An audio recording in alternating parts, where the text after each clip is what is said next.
Whoops! Oh my god! Oh no! What? Shoot!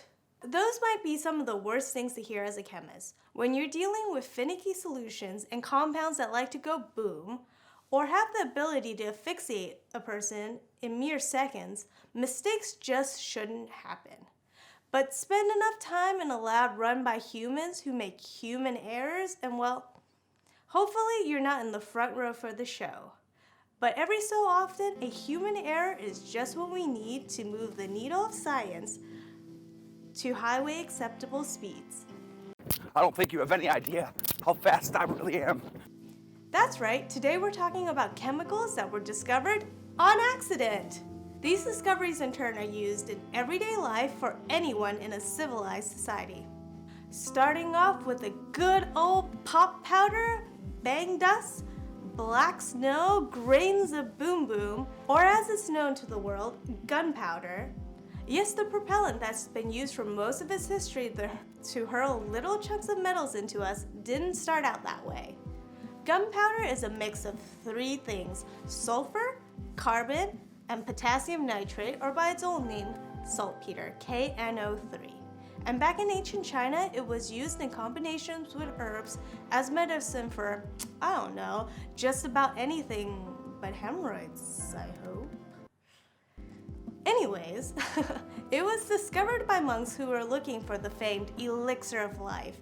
But instead, according to Zhenran Miao Dao Yao Lu, some have heated together sulfur, realgar, and saltpeter with honey. Smoke and flames result so that their hands and face have been burnt, and even the whole house they were working in burned down. Next on the list is penicillin. Yes, the antibiotic that is used for a wide range of infections including botulism, pneumonia, anthrax, and the French disease called syphilis. Scottish scientist and physician Alexander Fleming screwed up one night, allowing for some samples of bacteria to be compromised by fungus. To his surprise, the slides that had been taken over were purified of the bacteria. He replicated it again in a second experiment, but was never able to convince his peers of the importance of the discovery, as penicillin was too hard to isolate at that time. 12 years later, Fleming treats a patient with a fatal nervous system infection with the only dose of pure penicillin that Oxford had available at the time. The next day, he feels better and within a week recovers. And the next one is just crazy. Albert Hoffman is a Swiss chemist who is looking for a drug to treat circulatory and respiratory problems when he accidentally got a small amount of the chemical from his lab onto the tips of his fingers. This was enough for a reaction. Hoffman describes seeing moving visions and extraordinary shapes. The next day, he takes 0.25 milligrams of this drug, which is many times his normal dose, and decided to go on a bike ride. This day, April 19th, is marked in history as the start of the psychedelic revolution, and gave way to the groovy 60s, and is why we have movies like Holy Mountain and Howard the Duck? Albert went through delusions that he was dying and that his neighbor had been transformed into a witch. But after he recovered the next day, he remarked on feeling fresh and having a new positive outlook on life.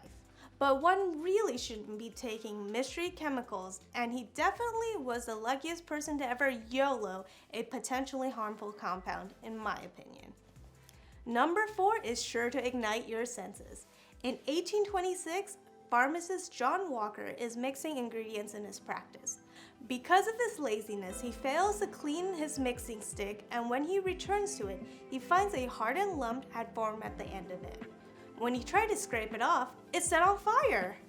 He marketed the sticks as friction lights, but he never patented his invention because he wanted people to benefit from his accidental invention rather than him profiting.